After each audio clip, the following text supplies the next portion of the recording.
on this Canada Day in particular, I think I will also be reflecting much more than I have on other Canada Days as to our history.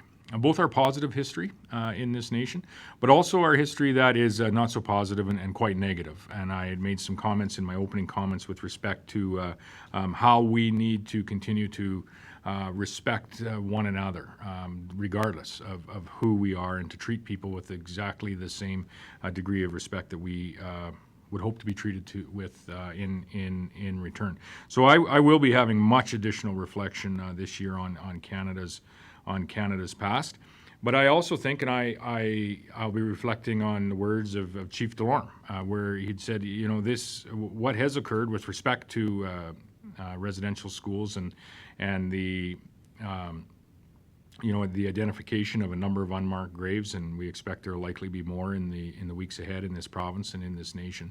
That this is part of the reconciliation path, the reconciliation road that we need to travel, and we need to travel it together. All of us, Indigenous as well as non-Indigenous people. This was identified in the verbal accounts at the Truth and Reconciliation Commission, identified in the report as that part of the reconciliation process is to actually identify where these unmarked graves are and identify ultimately the individuals that lie within, and to help provide the first steps of closure for those families and friends of these individuals. And so this is part of the process of reconciliation. And Chief Delorme had spoken about how this was a previous generation that had made decisions with respect to this. This was none of us of this generation as individuals.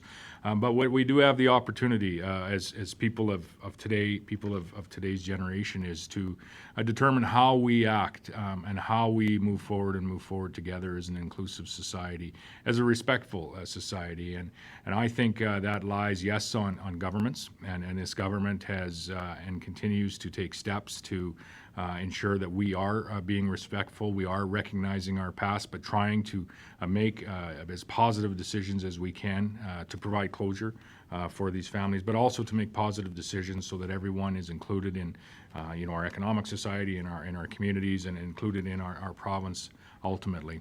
We also have a responsibility as community organizations, but I think most importantly as individuals, to ensure that we are open and respectful in what we do each and every day, and educating ourselves, yes, on what Canada's shared history is with our Indigenous people and non-Indigenous people, and understanding that we need to do better as we move forward. Celebrate however you feel is appropriate for you, but certainly take some time to reflect on our shared history and where we're going as individuals and as communities, and as a society and as a province.